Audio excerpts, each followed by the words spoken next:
Sud Radio, les vraies voix qui font bouger la France. 19h-20h, les vraies voix responsables.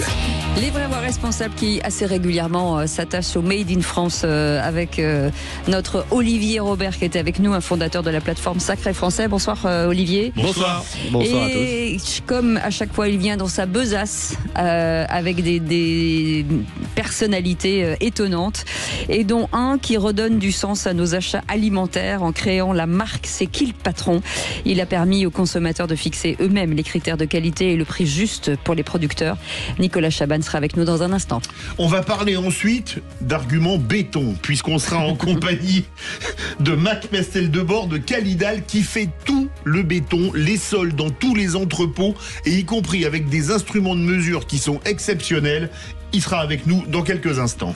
Et puis elle développe des kits solaires autonomes pour électrifier effectivement les zones rurales en Afrique par exemple, avec une technologie simple et durable. On en parlera avec Mata Stabil qui est avec nous. Ça s'appelle Pikip Solar. On vous souhaite la bienvenue. Les vraies voix Sacré Français, Made in France, c'est juste à 20h. Les vraies voix Sud Radio. Et Olivier Robert est avec nous, donc fondateur de la plateforme Sacré Français. Et Olivier, dans sa besace, il vient aussi avec des bonnes nouvelles, puisque on rappelle pour ceux qui ne connaîtraient pas, maintenant c'est quand même très connu et très répandu, le Made in France, le Sacré Français, la possibilité, en tout cas pour vous, de mettre en avant toutes ces personnes qui ont le courage aujourd'hui de continuer à avoir des industries et de créer des entreprises en France. Exactement, mais vous l'avez parfaitement bien résumé. Et voilà, c'est la fin de l'émission, merci beaucoup. Qui ont le courage, et en fait c'est du courage, c'est des convictions, c'est passionnant. Nous, Sacré Français, on est une entreprise à mission et on a comme objectif d'aider les entreprises françaises à réussir avec ce que nous savons faire, qui est la communication. Et donc c'est de la manière que nous avons, par exemple, d'inviter les trois invités d'aujourd'hui, d'organiser un événement comme nous le faisons le 22 mai. Exactement. À Marseille, les rencontres du Made in France. Événement qui est en train de prendre énormément d'ampleur.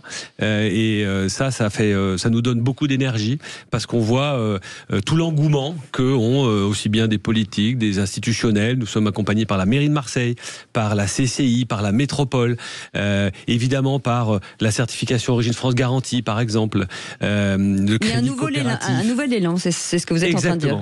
Exactement. Et il y a même déjà des projets pour 2026, alors que pour nous, créer cet événement, c'était créer une rencontre avec des gens pour essayer de trouver des solutions et des idées pour réindustrialiser, relocaliser, réinventer des modèles, comme on va pouvoir le voir avec C'est qui le patron et Nicolas Chaban. Donc voilà ce qui nous anime. Qui sont ces partenaires sur place, en tout cas quel type d'entreprises seront présents au Made in France? Alors, tout type d'entreprise. Oui. Aujourd'hui, il y a le Crédit Coopératif, par exemple, qui est une banque coopérative. Il va y avoir quelques petites structures, des PME françaises, comme Vitabri, qui est à Besançon, Radio Bike, que nous avions reçu ici, qui est à Bourg-en-Bresse. Des artisans. Des artisans, exactement. Des entreprises, par exemple, qui sont dans l'énergie. Voilà, donc c'est vraiment de la petite PME à la grosse structure. C'est la rencontre, en fait, de différents univers qui sont complémentaires. C'est ça qui est intéressant et c'est ça que nous voulons réussir à mettre en place. Nous allons d'ailleurs un peu innover sur cet événement cette année. On va créer un mur des engagements où on va demander à chacun un peu de prendre un engagement pour l'année.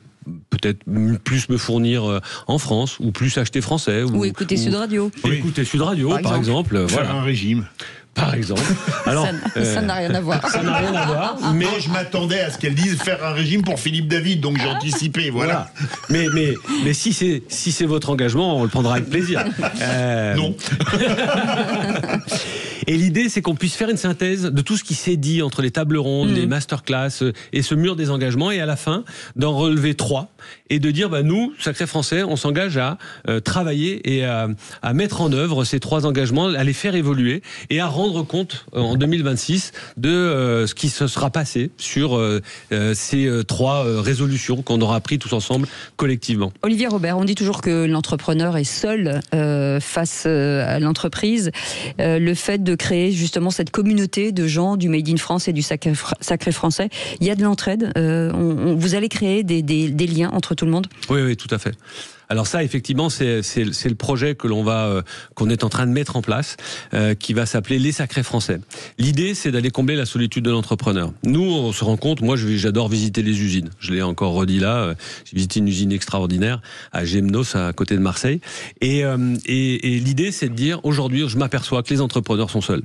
C'est-à-dire qu'à la moindre difficulté ou au moindre projet qu'ils pourraient éventuellement confronter à d'autres entrepreneurs, en fait, ça n'existe pas. Et c'est pas facile d'aller dire qu'on a des difficultés. C'est pas facile d'aller l'évoquer. Donc l'idée, c'est de créer un écosystème de dirigeants d'entreprise du Made in France pour qu'ils puissent s'entraider. Voilà, j'ai eu tel problème. Est-ce que quelqu'un l'a déjà eu? Comment on pourrait s'entraider? Passer une heure de son temps, donner une heure de son temps à ses pairs. Ça, c'est une idée. Et puis après, on va essayer de faire grossir ce mouvement. Quel est l'état d'esprit des entrepreneurs en ce moment entre les annonces catastrophistes d'hier de François Bayrou, la guerre commerciale avec notamment Donald Trump? Ils sont dans quel état d'esprit? Ils transcendent l'Ixomil ou plutôt en avant Guingamp? Alors, un peu les deux. Tout le monde est un peu groggy quand même. Hein. Il faut l'avouer quand même. Mais moi, je trouve que on a affaire à des combattants. Et c'est ça qui est intéressant. C'est-à-dire que globalement, tous ceux qui ont créé, on va en discuter aujourd'hui, mais ce sont des combattants. Alors, effectivement, il y a tout qui arrive en même temps là. Hein. La crise, Trump, les mauvaises annonces, le marché qui est difficile. Mais je sens que tout le monde relève les manches et tout le monde, de toute façon, a pas toujours le choix, et deux, a vraiment envie de réussir. Donc c'est dans ces moments-là où on doit y arriver. Et je vais faire vous donner un petit mot. Nous avons un parrain, qui est Pierre Gattaz, qui est le parrain de Sacrés Français et des rencontres du Made in France. Et l'autre jour, il me disait... Ancien patron du MEDEF. Absolument. Ancien patron du MEDEF. Et patron de Radial, d'une belle entreprise française. De technologie. Exactement. Et il me disait, tu sais Olivier, à un moment donné, il faut s'inspirer aussi des Chinois. Et les Chinois, ils disent toujours, danger égale opportunité. Et globalement, je sens ça de manière très présente chez les entrepreneurs français. Eh bien, on va en parler dans un instant avec Nicolas Chaban, fondateur de C'est qui le patron, et qui lui aussi voit certainement dans ces drames de douane des opportunités. Je suis sûr. Ah, il dit oui, il dit je suis sûr. Je vous connais bien. On en parle dans un instant. Soyez les bienvenus. On est ensemble jusqu'à 20h. Sud Radio. Parlons vrai. Parlons vrai. Sud Radio. Parlons vrai. Sud Radio. Sud Radio, les vraies voix qui font bouger la France. 19h-20h, les vraies voix responsables. Les vraies voix responsables, puisqu'on parle français de Made in France, Sacré Français, avec Olivier Robert qui est avec nous. Bon, merci en tout cas à Olivier Robert, avec des chefs d'entreprise, des patrons qui s'engagent au quotidien pour rester le maximum en France, fabriqué en France, et comme Nicolas Chaban, que vous connaissez bien maintenant, fondateur de C'est qui le patron. Merci d'être avec nous, Nicolas Chaban. On le disait hors antenne, mais peut-être que certains ne le savent pas, C'est qui le patron est devenu la marque alimentaire la plus vendue en France parmi celles créées ces 10 dernières années, ce qui est énorme. Ouais, puis alors vraiment, merci de le souligner. C'est pas pour les podiums, pour les chiffres. Il faut imaginer l'espoir qu'il peut y avoir derrière pour les producteurs et puis pour nous les consommateurs. Je le dirais différemment, mais c'est tellement fort, et bravo à tous ceux qui ont porté à bout de bras l'histoire. Le monde économique en France n'a pas créé une marque depuis 10 ans dans le monde agroalimentaire qui se vend plus que celle-là, et pas parce qu'elle est la moins chère, mais parce qu'elle est solidaire. Alors, il y a quand même un chiffre qui est donné. Vous avez fait un sondage YouGov. Nous, consommateurs, sommes prêts à mettre 6,05 € de plus par mois sur notre panier alimentaire pour soutenir nos agriculteurs rémunérés au juste prix. Ça fait 73 € par an, c'est-à-dire quand on a les moyens strictement rien. Et une enveloppe, c'est dingue, de 4,98 milliards d'euros pour soutenir nos agriculteurs. Merci encore cette fois-ci de parler de ce sondage qui vient de souligner quelque chose de très important pour nous tous. On est en France, on est dans un thème, le Made in France. On a des gens qui nous nourrissent tous les jours, les producteurs. Ils disparaissent, ça c'est un constat. 1 million d'exploitations en moins en 50 ans. Il en reste 395 000. Et dans moins de 5 ans, l'INSEE dit que la moitié des producteurs part à la retraite. Qui va nous nourrir si les plus jeunes ne peuvent pas s'installer et gagner leur vie? On a fait un sondage avec YouGov, l'Institut YouGov, en disant mais combien on serait prêt à rajouter? D'abord, une photo très concrète. On a souvent parlé du prix le plus bas, et il ne faut pas oublier qu'en ce moment c'est dur pour tout le monde et qu'on cherche des prix qui ne soient pas des prix impossibles et inaccessibles. Mais quelques centimes sur des produits alimentaire, il y a 30% de familles qui ne peuvent pas rajouter même quelques centimes, parce que quand tu as du mal à nourrir ta famille, on ne peut pas te parler même de 4 € par an. Mais on a oublié de parler des 70% de Français qui peuvent et qui doivent, parce que c'est tellement précieux de protéger ces producteurs. Et voilà comment le sondage YouGov, pour la première fois, c'est finalement assez historique de pouvoir mettre un chiffre sur combien on est prêt, nous, en France, en moyenne, entre ceux qui ne peuvent pas et ceux qui peuvent un peu plus, à mettre pour protéger les producteurs français. 6 € et quelques par mois. 6,05 €. 0,5 centimes. Et ça représente donc 4,9 milliards dans nos poches de consommateurs. On a 4,9 milliards à amener aux producteurs français. Encore faut-il que des produits solidaires de leur rémunération existent. Et là, vous avez trop peu de démarches. On aimerait qu'il y ait 10 C'est qui le patron en France. Sur 22 000 références dans un magasin, c'est pas possible aujourd'hui d'en trouver que quelques-unes qui protègent ceux qui nous nourrissent tous les jours. Alors, je rebondis forcément sur ce que vous dites, parce que là, vous parlez des agriculteurs. On parle tout souvent aujourd'hui de plus en plus des viticulteurs, qui eux souffrent aussi énormément. Là, effectivement, avec les droits de douane de Donald Trump, ça va être de pire en pire. Vous voyez ça peut-être comme une opportunité. Est-ce que ça va faire changer les mentalités, booster peut-être? Ouais, quand après, c'est un principe de vie, je pense que tout le monde est d'accord. Dans un cas comme celui-là, il y a une sidération. Mais si tu restes en situation de choc et que tu ne bouges pas, c'est la double peine. Il y a une petite consolation, c'est le moment où tu relèves la tête, où tu as une raison d'appeler un pays européen avec qui tu n'avais pas forcément discuté, c'est ce que font les viticulteurs en ce moment, essayer de sensibiliser pour la première fois les viticulteurs en France, nous ont appelés, nous consommateurs, on est une coopérative de consommateurs, je le rappelle, en disant, mais écoutez, ça va être très dur pour nous sur les ventes à l'étranger, est-ce qu'on ne pourrait pas avoir du soutien en France ? On a fait un calcul très concret. Combien il va vous manquer si les droits de douane augmentent et que vous vendez moins ? Il va nous manquer à peu près 800 millions d'euros. Alors on a ramené ça à l'échelle de la consommation en France. On consomme à peu près 3,2 milliards de bouteilles. Ce qui est beaucoup, mais à la fois c'est une merveilleuse culture, le vin en France. Notre patrimoine. C'est notre patrimoine culturel même. Et donc, quand vous rapportez ces 800 millions à ce niveau de consommation, on se rend compte que si on rajoute seulement 25 centimes par bouteille, on va sauver d'une situation injuste et un peu dramatique des milliers de familles de viticulteurs. Donc il ne faut pas qu'on soit les seuls à le faire. Les consommateurs ne doivent pas tout faire, mais on mesure le fait que si on prend des solutions en local, si on fait tourner notre argent effectivement autour de nous, il y a 1000 choses qui se passent. Si j'ai encore une seconde, il y a un petit manifeste qui raconte ça, qui est paru récemment, où les 80 familles sauvées par l'initiative des producteurs de lait dans l'Ain ont raconté les conséquences pour eux, mais pas que pour eux.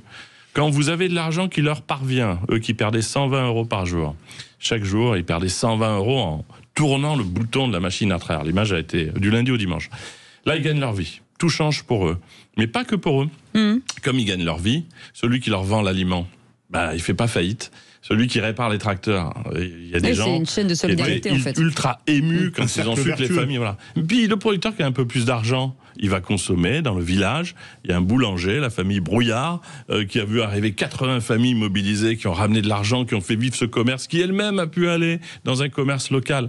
L'argent près de chez nous, c'est un trésor à multiples coûts et répétitions positifs et de bonheur. Quand vous envoyez cet argent en Chine... Oui. Il y a très peu de chances que cet argent pas facile à gagner, il vous revienne un jour dans un système qui est trop mondialisé. On va parler un peu plus tard de réindustrialisation, mais est-ce que vous n'êtes pas le vecteur numéro 1 de redynamisation des zones rurales avec C'est qui le patron? Ça y participe fortement. Parce que les productions agricoles, ça vient des zones rurales, rarement de Paris 4e, quoi. C'est vrai, et c'est au-delà d'ailleurs, on le dit à chaque fois, on sera demain encore dans la Bresse, du côté de Mâcon.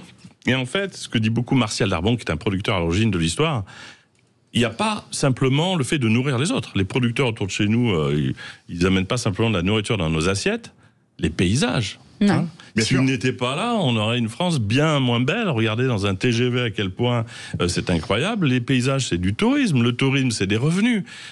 C'est dingue qu'en 2025, des gens aussi importants pour les autres, les producteurs qui nourrissent les autres, encore aujourd'hui ne s'en sortent pas. Donc c'est pas uniquement pour parler de C'est qui le patron, c'est une des démarches. Il faut que toutes les démarches solidaires soient dans les rayons Il en va de leur avenir, mais leur avenir, c'est le nôtre. Donc on a tout intérêt à les protéger.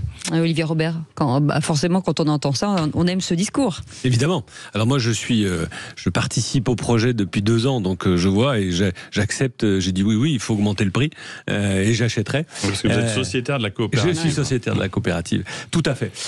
Moi, ce que je trouve aussi extraordinaire, c'est que Nicolas Chaban a accepté mon invitation aux Rencontres du Made in France parce qu'on va faire une table ronde sur les coopératives. Et ce que je trouve intéressant, c'est qu'il y a un modèle, et en fait, c'est la manière de réinventer un modèle.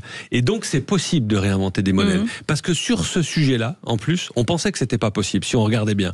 Parce qu'il y avait des grosses entreprises, des multinationales, des grosses industries qui avaient la main mise sur tout ça, et qui pressaient, en fait, les producteurs et les petits exploitants. Et ça, aujourd'hui, ça m'intéresse. Je trouve que c'est très intéressant, parce que c'est un modèle. Et je suis certain que dans plein d'univers différents, il y a la possibilité d'aller réinventer ces modèles. Nicolas Chaban. Oui, vraiment, c'est un modèle collectif, au-delà de la petite impulsion que j'ai mise au départ. Pourquoi c'est 128 millions d'échanges par an, la brique de lait la plus vendue de France hors MDD, les 2 beurre bio les plus vendus de France, la marque nouvelle la plus vendue de France. Pourquoi c'est possible ça, alors qu'il n'y a pas de commerciaux dans les magasins et pas de grandes campagnes de pub? Parce qu'on a un méga pouvoir, nous, consommateurs. Si à un moment donné, on sait où va l'argent, à quoi il sert, qu'on est sûr que ça crée de la valeur, on achète. Et cette coopérative, c'est une garantie, après le monde est comme il est, mais qu'à la fin de l'année, il n'y aura pas de dividendes. Moi, je n'en perçois pas, les sociétaires n'en perçoivent pas, il n'y a pas de banque de fonds, tout l'argent reste dans le système. Et là, récemment, on a même créé une fondation actionnaire où pour que lorsque je ne serai plus là, il n'y ait pas quelqu'un qui revienne récupérer l'histoire ou la dévoyer. Eh bien, j'ai cédé, avec l'accord de mes 3 enfants, toutes les parts à une fondation actionnaire. Et c'est pour ça, à un moment donné, que tout le monde se met à aider une initiative collective. Qu'est-ce qui me manque? Quelques millions, c'est vrai. Je les aurais aussi, pas. Voilà. Mais à côté de ça, j'ai le bonheur infini. Un de vos collègues m'avait dit, mais vous serez jamais riche. Mais franchement, je suis tellement riche tous les jours de voir des gens incroyables se lever et gagner leur vie. Voilà. Après, tout dépend où on met le niveau de bonheur et de richesse. Est-ce que vous êtes devenu un partenaire incontournable pour la grande distribution dont on sait qu'elle n'est pas tendre avec les agriculteurs? La marque, c'est qui le patron? Ils peuvent imaginer, la grande distribution, que c'est une marque parmi d'autres, mais ils savent que non. En revanche, on est incontournable par nature, puisqu'on est 16 millions de consommateurs à porter cette aventure. Je ne suis pas évidemment tout seul. 16 millions de gens qui créent des produits, qui répondent à des questionnaires, qui vont vérifier, qui vont animer dans les magasins. Vous m'entendez? Ça veut dire que, et merci à tous ceux qui le font, il y a des producteurs un samedi qui viennent expliquer qu'ils gagnent leur vie avec la démarche, et il y a des consommateurs du magasin, des clients qui habitent à 10 km, qui sont avec eux pour faire une journée d'animation. Merci à eux. Mais un petit espoir pour finir derrière tout ça, un message d'espoir. Tout l'argent du monde économique, grand frère du monde politique, est dans nos poches, quoi. C'est-à-dire que le 1er janvier, tout l'argent qui va créer cette année entière et tout ce qui nous entoure est dans nos poches de consommateurs. Si on amène cet argent aux bons endroits, dans des entreprises qui créent de l'emploi positif, des salaires, je dirais, cohérents, qui n'ont pas d'impact négatif, on va faire bouger le monde par nos actes d'achat. Ça s'appelle les entreprises du partage et ça va arriver dans quelques semaines. J'en reparlerai. Merci beaucoup. Allez, vous restez avec nous. Cécile, permettez que je vous abandonne demain. Parce que Pourquoi? j'ai entendu que Nicolas Chaban allait à Brest. Ça m'a donné envie de manger un poulet de Brest à la crème avec un verre de Mâcon blanc. Ça, ben là, c'est pavlovien. Allez-y maintenant. Voilà, c'est ça. Dans un instant, on va parler d'un fleuron français du dallage industriel, l'entreprise Picarde, avec Marc Pestel-Debord qui sera avec nous dans quelques instants, fondateur et dirigeant de Qualidal. On en parle dans un instant, soyez les bienvenus. On est ensemble jusqu'à 20h. Sud Radio, votre attention est notre plus belle récompense. Vos émissions sont toujours très riches. Quand je peux pas écouter le direct, je me fais le podcast le soir. Sud Radio, parlons vrai. Sud Radio, les vraies voix qui font bouger la France. 19h-20h, les vraies voix responsables. Et pour être responsables, elles le sont, nos vraies voix aujourd'hui. Et surtout en priorité, Olivier Robert qui est avec nous, sacré français. Il aime les Français qui aujourd'hui fabriquent en France. Et il y en a un qui fabrique en France. Il s'appelle Marc Pestel-Debord. Merci d'avoir accepté notre invitation. Merci à vous. Êtes fondateur et dirigeant de Qualidal, fleuron français du dallage industriel, entreprise picardes, comme on les aime, la Picardie. C'est une aventure qui commence en 2003. Oui, absolument. Une expertise particulière. Alors, Calidal est spécialisé dans la qualité des sols industriels et logistiques. Si vous situez à peu près, ce sont les dallages qui se trouvent dans les grands bâtiments de part et d'autre des autoroutes. Il faut savoir que ces dallages, c'est l'outil de travail numéro 1 pour les utilisateurs d'entrepôts. Et donc, pourquoi ? Parce qu'il y a des problématiques de charge d'exploitation, mais aussi de surface, parce que les chariots élévateurs stockent des charges lourdes et parfois en hauteur, à 12-15 mètres de hauteur. Ouais. Et donc, on a mis au point un certain nombre d'outils de contrôle de la surface. Et quand c'est pas suffisamment plan, on utilise des outils de rectification automatisée des surfaces de dallage. C'est un marché concurrentiel ? Alors, le dallage industriel en lui-même, oui. Ouais. Sur notre métier qui consiste à faire du contrôle et du conseil, alors je précise que nous, on intervient pour des missions sur des bâtiments neufs, ouais. De la conception jusqu'au rapport de conformité, en passant par les notes de calcul, le conseil, tous les tests nécessaires pendant la réalisation ouais. Des dallages. Oui, maître d'œuvre en plus. Notre métier en lui-même sur cette spécialité-là est plutôt un métier de niche. On a effectivement un peu de concurrence, mais pas beaucoup. Alors, il y a une chose importante, vous proposez un service complet de l'ingénierie à l'installation dans 3 domaines. Donc, vous avez parlé d'un, conception, construction, exploitation, maintenance et réaménagement. C'est très complémentaire. En quoi consistent ces 3 domaines ? Alors, l'ingénierie, c'est l'étude d'un dallage, la conception et le type calcul. De béton qu'on utilise, voilà, etc. On va faire la formulation. Donc, par rapport aux charges d'exploitation et surtout l'utilisation qu'on veut faire d'un entrepôt. Ça peut être d'ailleurs un entrepôt qui stocke des briques de lait. Ce sont des vous voyez charges. Le lien ou pas ? Oui. Très bien. Il est en train de nous faire un appel du pied là. Et donc il y a la partie ingénierie, c'est la conception, les notes de calcul. Effectivement, on développe, ça c'est assez intéressant de le souligner, on développe beaucoup les contrats de maintenance et de réparation des dallages. Donc ça c'est à l'intention des exploitants d'entrepôts et des propriétaires d'entrepôts. Oui, il y a un vrai suivi en fait. Avec la remise d'un livret de maintenance numérique, ce qui est particulièrement apprécié. Il faut comprendre que ces entrepôts, derrière... c'est un petit peu moins philanthropique, mais il y a des propriétaires d'entrepôts, il y a des foncières logistiques, oui. Et ces foncières logistiques, elles sont parfaitement conscientes que le dallage fait partie intégrante de la valeur de leurs biens, de leur entrepôt et de leur patrimoine. Quel rôle joue l'innovation aujourd'hui dans votre développement ? Alors, il faut savoir que quand j'ai démarré, il y a un peu plus de 20 ans, on contrôlait un dallage avec une simple règle en aluminium. C'était à la fois fastidieux et aucune information était enregistrée. On a commencé à développer des outils de numérique qu'on appelle des profilographes. On les a toujours, ils sont de plus en plus précis.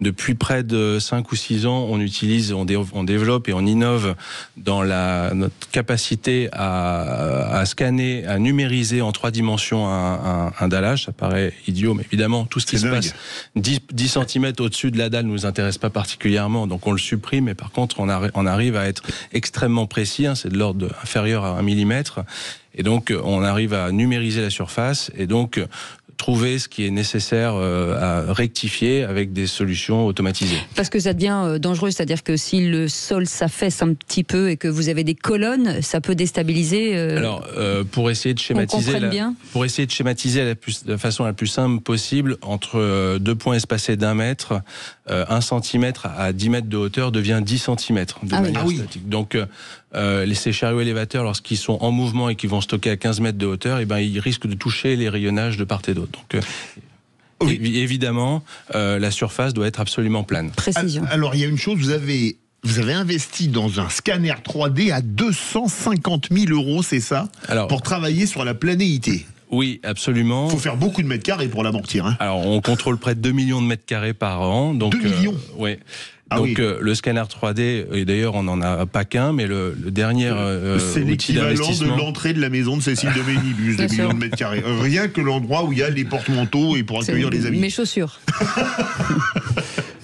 Le scanner 3D permet de façon très précise et relativement rapide de numériser un dallage, et c'est ce qui est particulièrement utilisé depuis près de 10 ans. Les entrepôts, les principales sociétés du e-commerce sont particulièrement attentives avec l'évolution des entrepôts, en particulier en termes de robotisation et d'automatisation. Oui, allez-y. Donc ce scanner nous permet, de manière pendant la construction ou post-construction, de numériser l'ensemble de la surface et très rapidement. Nous sommes en compagnie de quelqu'un que vous connaissez bien, c'est Marine Favry, directrice générale du syndicat du Parc Alata où se trouve le siège de Qualidal. Bonsoir. Bonsoir. Alors, une entreprise comme Qualidal, c'est un atout fort dans une zone d'activité comme la vôtre ? Alors oui, c'est un atout fort. On a aujourd'hui, nous, plus de 70 entreprises sur le parc qui collaborent et qui innovent.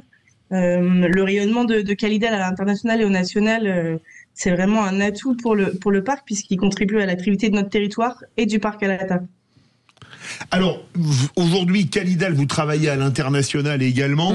Ça vous permet de faire des synergies quand les gens viennent dans les entreprises, voir les 70 autres entreprises, vous leur dites, tiens, vous voulez faire un entrepôt, on vous présente Qualidal, etc. Allô ? Vous nous entendez ou pas ? Marie-Fab ? Oui, vous faites des synergies avec les autres entreprises. Ça a coupé ? Oui. Ah, mais c'est pour ça. J'ai entendu votre question. Je ne sais pas si vous m'entendez bien. Ah, on vous entend à nouveau fort et clair. On peut tout à fait permettre à Qualidal d'avoir de nouveaux clients et aussi d'accompagner les entreprises qui souhaitent s'implanter, puisqu'on a sur place Qualidal qui peut les accompagner. Qualidal, aujourd'hui, vous avez racheté une entreprise espagnole, donc ça veut dire qu'en plus, ce savoir-faire français, vous le déployez à l'international. Et quels sont aujourd'hui peut-être les pays qui sont plus enclins à travailler avec vous ? Alors, effectivement, Qualidal, c'est une entreprise franco-française depuis près de 20 ans, mais c'est vrai que depuis il y a 4 ans, nous avons fait l'acquisition d'une entreprise en Espagne qu'on développe parce que le marché espagnol est en plein développement. Par opportunisme, on intervient en Afrique du Nord, en ce moment au Sénégal, au Maroc également. On travaille beaucoup en Belgique et on a l'intention de s'implanter également en Pologne et en République tchèque. Parce que ce sont des marchés qui sont très intéressants sur le plan logistique. Alors vous travaillez avec des grandes marques, hein, on peut les citer, Amazon, enfin pas mal de grandes sociétés comme ça. Est-ce que vous les accompagnez sur leurs différents sujets à l'étranger ou un petit peu partout ? Est-ce qu'il y a une pérennité en tout cas de la relation ? Alors oui, au sujet de ces grandes sociétés spécialisées dans le e-commerce, on les accompagne dans la construction de leurs bâtiments logistiques qui sont de très grande taille, mais aussi dans la rénovation de sites existants dans lesquels on va faire des audits et on va donner les informations nécessaires pour éventuellement rectifier et réparer pour rendre le dallage conforme aux spécifications de l'utilisateur. C'est très intéressant d'avoir des entreprises comme ça. D'abord, c'est pour l'emploi, justement, sur la région, et pour la dimension internationale aussi, puisqu'il faut que le Made in France s'exporte.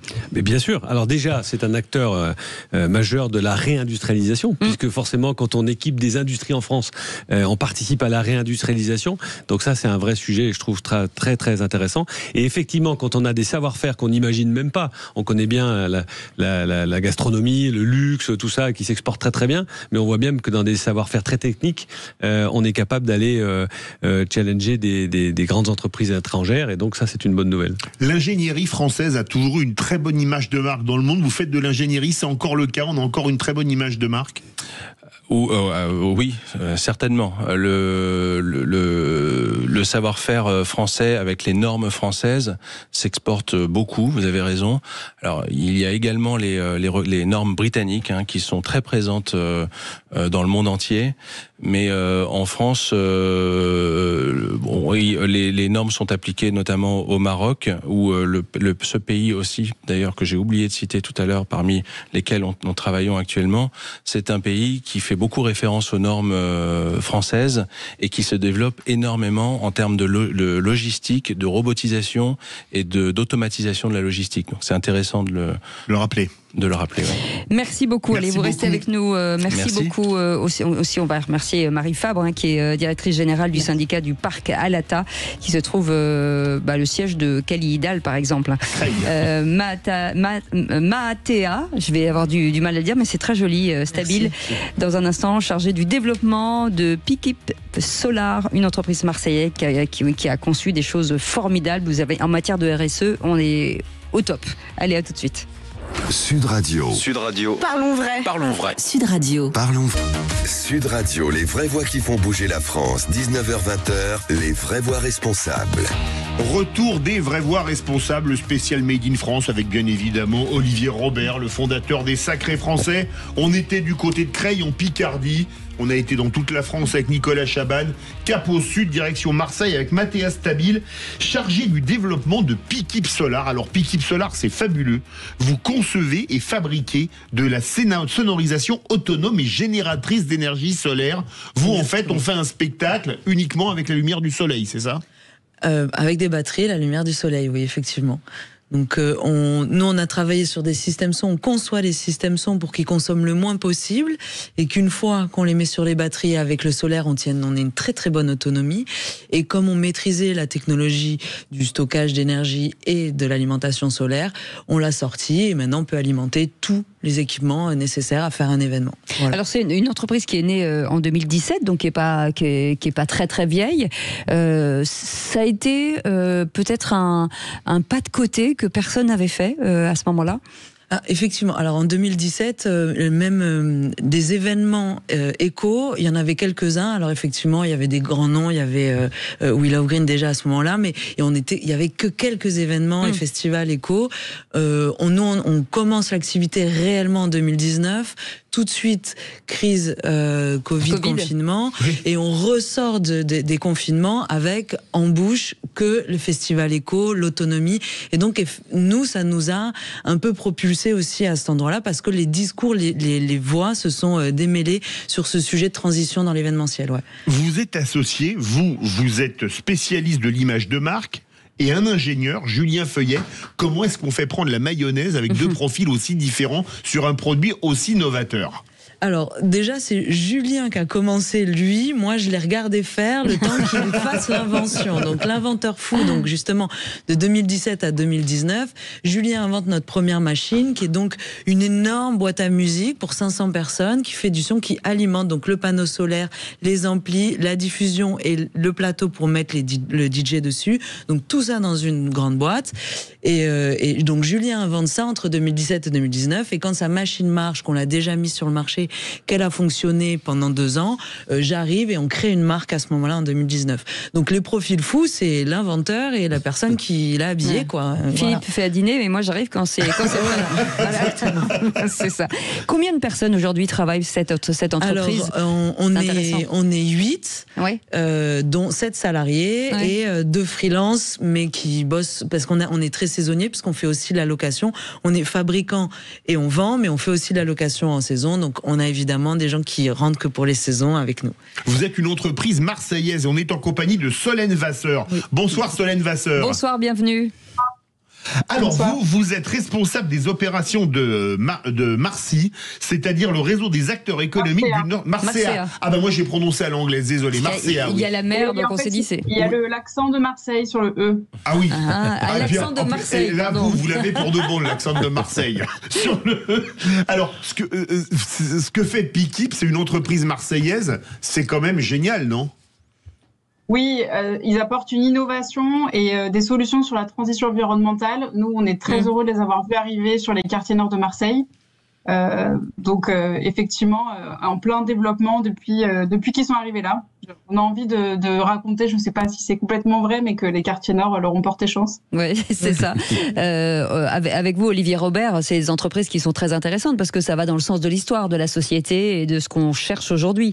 Oui, Et puis, il y a toujours l'humain qui est là et qui dit moi, j'ai une idée, je veux la réaliser, je vais aller jusqu'au bout. Des fois, c'est des paris fous, c'est des paris, on pense que c'est impossible, je reviens là-dessus. Et en fait, ça marche et c'est possible. Et surtout, je pense que là, on raconte l'histoire comme ça, mais on sait très bien qu'il y a forcément eu des hauts, des bas, des fois, ça marchait pas. Et le fait d'arriver aujourd'hui à ce succès-là, c'est étonnant. D'autant plus, enfin, c'est passionnant, d'autant plus que je sais que ça va aussi à l'international. Parce qu'aujourd'hui, vous avez ouvert les frontières. Génial. On ouvre les frontières. Il faut évidemment que notre produit qui parle d'autonomie et de difficulté d'accès au réseau parle à l'international. Donc on a été une de nos premières machines a été vendue à Ibiza par exemple. C'est-à-dire dès qu'on est sur une île. Pour la fête, c'est assez cohérent. Voilà. Donc vous êtes en train de nous dire que ça peut pas fonctionner en Bretagne, c'est ça que vous voulez dire? Ça fonctionne en Bretagne. Il faudra juste être conscient de tout l'enjeu quand même de ce que nous on propose, c'est contrôler sa consommation. C'est vraiment ça. Nous on parle de sobriété et d'autonomie. Et on pense que l'autonomie, elle arrive dans cette notion de sobriété. Alors, vous avez 2 gammes. Vous avez les enceintes, c'est Pikip Acoustics, et tout ce qui est énergie, station d'énergie et ampli, c'est Pikip Energy. Vous concevez tout et vous fabriquez tout. Alors, nous, on conçoit et on fabrique tout au niveau de l'acoustique, et au niveau de l'énergie, ce sont des technologies qui vont être plus pointues. Donc, on est assembleur. Clairement, on est assembleur. Par contre, on a quand même une notion de conception puisqu'on fabrique des produits qui sont dédiés à l'événementiel, donc qui sont particulièrement adaptés, notamment avec des systèmes de rack qu'on connaît très bien, des flycases qu'on connaît très bien dans le monde de l'événementiel et de la culture. Donc, sur l'énergie, après, c'est sûr que nous, on a un gros travail de sélection des fournisseurs. Donc ça, nous, on a envie d'être intègre avec la solution qu'on propose et on va toujours chercher d'abord au plus près, en France, en Europe, et évidemment que je ne vais pas faire l'impasse sur le fait qu'il y a certaines choses qui n'existent pas en Europe et qu'on va être obligé de chercher ailleurs. Voilà. Solène Vasseur, on le sait, hein, Marseille est une sorte d'incubateur pour des idées un peu dingues, mais qui finalement sont formidables. Et on sait que vous êtes très dynamique sur ces sujets-là. Oui, et j'insiste un peu parce que les quartiers nord ont une image un peu négative et c'est effectivement, notamment fortement dans cette zone, qu'il y a un dynamisme très fort avec 4500 entreprises, 85 000 emplois. Et effectivement, c'est Pikip, au-delà de son engagement environnemental, parce que nous, on travaille sur la transition effectivement des entreprises sociétale, environnementale, s'engage aussi sur les sujets de l'emploi, en accueillant des classes de collégiens, en participant à des forums. C'est aussi l'engagement des entreprises sur ce territoire d'accompagner les jeunes du territoire vers l'emploi et pour ouvrir le champ des possibles. Je rebondis sur Marc Pestel tout à l'heure de bord, de dire que vous, c'est l'entreprise à la base de vos parents, pour montrer aussi que on peut changer les choses et ouvrir une entreprise, finalement, trouver des moyens d'élargir en tout cas le terrain de jeu initial, de montrer que finalement, plus on va chercher et plus on imagine des choses et d'aller sur différents chemins. Alors en effet, mes parents avaient une entreprise de dallage industriel, celle qui coule le béton. Oui. Donc, bon, par contre, en revanche, ils m'ont vraiment conseillé de ne pas suivre leur chemin et de plutôt m'orienter vers le conseil et le contrôle. Et c'est vrai que je pense qu'ils ont eu raison parce que aujourd'hui, cette entreprise que j'ai créée et développée se porte plutôt bien et j'en suis assez fier. Mais c'est vrai que l'origine de cette création, elle vient effectivement de cette idée de mes parents. Un petit mot, Olivier Robert et Nicolas Chaban. Nicolas Chaban, quand on voit des entrepreneurs prendre des risques, et aujourd'hui c'est compliqué d'être un entrepreneur. Ouais, on en parle beaucoup. Bravo à tous les entrepreneurs. On parle souvent des plus grands, les plus riches, en parlant d'inégalité. Il y a des gens qui bossent tous les jours chez les entrepreneurs et qui ont du mal aussi à s'en sortir. Et c'est un beau courage. Voilà. Olivier Robert. Oui, moi j'aime pas trop le mot prendre des risques parce que je trouve que en fait quand on est entrepreneur, on essaie surtout de saisir des chances et saisir sa chance. Et je trouve que c'est ce que font tous ces entrepreneurs là. Et on voit bien que quand il y a de la dynamique, ça avance et ça réussit. Et aujourd'hui, on a encore 3 exemples complètement différents, mais qui ont quand même un socle commun, c'est de réussir en France. Et ça, c'est ce qui nous anime. Le 22 mai. le 22 mai à Marseille. Les rencontres du Made in France, vous pouvez retrouver sur sacré-français.com. Et merci à l'ensemble de nos invités. Merci. Dans un instant, mon cher Philippe. Tonton Maurizio pour les vrais voix du foot et toute sa bande. Évidemment, ils vont parler de Ligue des Champions, la qualification du PSG ce soir. Real Madrid-Arsenal. Est-ce qu'une remontada peut avoir lieu à Madrid après qu'il y en ait eu une à Barcelone? Et inutile de dire qu'il y a aussi un Inter Milan-Bayern Munich qui est pas mal non plus. Et on embrasse Marseille quand même. Hein. Ouais. Merci en tout cas d'avoir été avec nous, d'avoir partagé ce moment. Merci beaucoup Olivier Robert. Et on remercie Sophie d'avoir préparé cette émission. Et on vous retrouve demain à partir de 17h. Et merci à notre équipe formidable. Maxime, Justine, Zach qui était avec nous et Nelly et Félix. Allez, à demain. Salut.